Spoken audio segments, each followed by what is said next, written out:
जय हिंद दोस्तों, तो मेरा नाम अनिल और आप देख रहे हैं Anil day today work and finance channel. तो आज हम रिव्यू करने वाले हैं गोडियम आईवीएफ आईपीओ की, जो कि आईवीएफ का फुल फॉर्म होता है इन विट्रो फर्टिलाइजर। जो कि अगर देखा जाए तो आजकल के समय में नए जोड़े को अगर बच्चे पैदा नहीं होता है तो उसको अंडकोश द्वारा जो है कि मैकेनिकल तरीकों से यानी कि वैज्ञानिक तरीकों से उसको बच्चे पैदा करवाया जाता है। आप पहले भी सुने होंगे कि कई टीवी पर ऐड आपने देखे होंगे जो कि इंदिरा आईवीएफ के नाम से ऐड आती है, उसमें आप पूरी तरह से जानकारी मिल रही होगी। उसी प्रकार का यह एक कंपनी है और वही काम करती है, लेकिन कंपनी बड़ी छोटी सी है, तो इस पर हम डिटेल चर्चा कर रहे हैं। अबाउट कंपनी की बात करें तो लगभग ये 30 जगह यानी कि ऑल इंडिया ओवर की बात करें तो लगभग 30 जगह पर अलोकेटेड है। और उसमें अगर देखा जाए तो लगभग 28 जो है इसके मेन हेड डॉक्टर है जो इसको पूरी तरह से संचालित करता है पूरे ऑल इंडिया में। अगर हम इसकी आईपीओ की डिटेल की बात करें तो लगभग ओपन डेट 20 तारीख को है, क्लोजिंग डेट 24 को है, अलॉटमेंट लगभग 25 तारीख को आएगी, रिफंड भी 25 को आ जाएगी, डिमेट ट्रांसफर 26 को होगी और लिस्टिंग लगभग 27 तारीख को हो जाएगी शेयर मार्केट पे NSE BSE पे। अगर हम इसकी चर्चा करें मेन मुद्दा, तो अगर इसकी फेस वैल्यू की बात करें तो 5 रुपये के फेस वैल्यू के पे लेके आ रहा है, जबकि इशू की अगर प्राइस की बात करें तो 75 टू 79 रुपये की है, यानी कि कटअप प्राइस 79 रुपये रहेगी। आप इसी प्राइस पे लगाओगे क्योंकि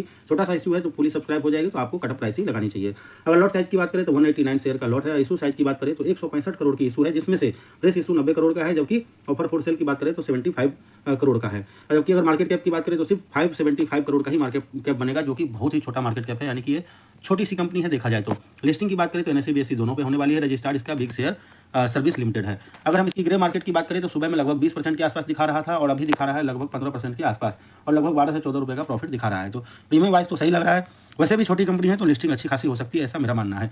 दूसरी बात किया जाए इसकी, अगर हम कोटा की बात करें तो लगभग 50% QIB को मिलने वाला है, जबकि HNI को लगभग 15% और रिटेल के लिए 35% का एलोकेशन दिया गया है। जबकि अगर हम एप्लीकेशन वाई फुल भरने की बात करें तो बिग HNI लगभग 789 यानी कि 789 पे फुल्ली सब्सक्राइब हो जाएगा, जबकि स्मॉल HNI की बात करें तो लगभग 395 पे फुल सब्सक्राइब हो जाएगा और रिटेल लगभग 38,678 पे फुली सब्सक्राइब हो जाएगा, यानी कि भर जाएगी पूरी तरीके से। अगर इसकी हम फाइनेंशियल की बात करें तो लगभग जो एसेट की बात करें तो एसेट में लगातार 2023 से लेकर अगर 2025 तक की सितंबर तक की बात करें तो साल लगभग 36 करोड़ 51 करोड़ 88 करोड़ 106 करोड़ की दिख रहा है। जबकि अगर हम रेवेन्यू की बात करें तो लगभग 44 करोड़ 48 करोड़ 71 करोड़ और 50 करोड़ के आसपास की दिख रही है। अगर प्रॉफिट आफ्टर टैक्स की बात करें तो 13 करोड़ 10 करोड़ 19 करोड़ और 12.5 करोड़ के आसपास की दिख रही है। जबकि अगर हम नेटवर्थ की बात करें तो लगभग 23 करोड़ 27 करोड़ 46 करोड़ और 59 करोड़ की दिख रही है। रिवर्स अगर रिजर्व पर सरप्लस की बात करें तो लगभग 22 करोड़ 26 करोड़ 16 करोड़ और 28 करोड़ दिख रहा है। अगर बोरोइंग की बात करें तो लगातार जो है कि बढ़ी है, लगभग 10 करोड़ से लेकर 16 करोड़ फिर 19 करोड़, अभी की बात करें तो लगभग 22 करोड़ की अगर देखा जाए तो टोटल बोरोइंग है। हालांकि ज़्यादा तो नहीं है, लेकिन फिर भी बोरोइंग होने से आपको इंटरेस्ट पे करने पड़ते हैं, वो देखने वाली बात होगी। काफ़ी प्रॉफिट पे काफ़ी असर पड़ता है। नेक्स्ट अगर हम बात करें, अगर आप भरना चाह रहे हैं तो रिटेल के लिए लगभग एक लॉट के लिए 189 शेयर का है, जबकि 14,931 का पड़ेगा। मैक्सिमम आप 13 डाल सकते हो और 1,94,103 पड़ेगा। जबकि HNI की बात करें तो 14 लॉट के लिए लगभग 2646 शेयर 2,646 शेयर के लिए 2,09,034 रुपये डालने पड़ेंगे। जबकि अगर QIB की बात करें तो लगभग 67 लॉट के लिए 12,663 शेयर के लिए 10,377 रुपये की पड़ेगी। अगर हम इसकी शेयर होल्डर पैटर्न की बात करें तो ये अच्छी बात है कि प्री इशू लगभग 100% जो था वो प्रोमोटर के पास था, जबकि पोस्ट इशू की बात की जाए तब भी 71.29 यानी कि लगभग 71% से ऊपर प्रोमोटर के पास है, तो ये एक अच्छी बात दिखाई जा रही है। अगर इसकी कंपनी के मैनेजमेंट के जो प्रोमोटर के नाम की बात करें तो इस प्रकार है।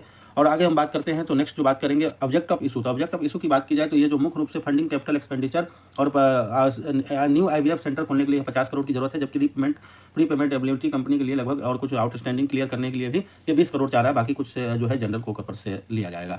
लीड मैनेजर की बात करें तो सारथी कैपिटल एडवाइजरी प्राइवेट लिमिटेड इसका लीड मैनेजर है। और पीयर की बात करें तो प्रोज्ञान इंजीनियरिंग और inspired IVF public company limited इसके जो है लीड जो पेयर कंपेरिजन है। अगर इसके हम पेयर कंपेरिजन के मामले में पी की बात करें तो गोडियफ IPO की बात करें तो लगभग 70 करोड़ के रेवेन्यू पे 25 की पी मांग रहा है और RONW की बात की जाए तो 42 के आसपास है। जबकि अगर हम प्रज्ञान इंसिस की बात करें तो 10,128 करोड़ के रेवेन्यू पे काफ़ी बड़ी कंपनी दिख रही है, वो लगभग 42 का पी मांग रहा है, तो उस हिसाब से अगर इसकी पी की कंपेयर करें तो ठीक ही दिख रहा है। और RONW की बात करें तो 13 पे मांग कर रही है। अगर इंस्पायर्ड IVF की बात करें तो लगभग 26 करोड़ के रेवेन्यू पे 12 का पी है, लगभग इससे भी नीचे, लेकिन RONW की बात की जाए तो 4 पे है। तो कुल मिला के ये अभी तक वैल्यूएशन वाइज ठीक है, हालांकि और सस्ता होता तो और अच्छी बात होती। हालांकि अगर स्ट्रेंथ और वीक की बात करें तो स्ट्रेंथ तो ये है कि पैन इंडिया प्रेजेंट अब कंपनी लगभग कर रही है 7 हब एंड 28 स्पोन अंडर 30+ जगह पर है, ये तो अच्छी बात है। और रिस्क की बात करें तो इसमें काफ़ी बड़े बड़े नाम भी है, इंदिरा IPF है और भी कई कंपनियां हैं जो ये काम करती है, तो रिस्क तो बनी रहेगी, यानी कि कॉस्ट की बात देखी जाएगी, कॉस्ट तो इफेक्टिव रखना पड़ेगा।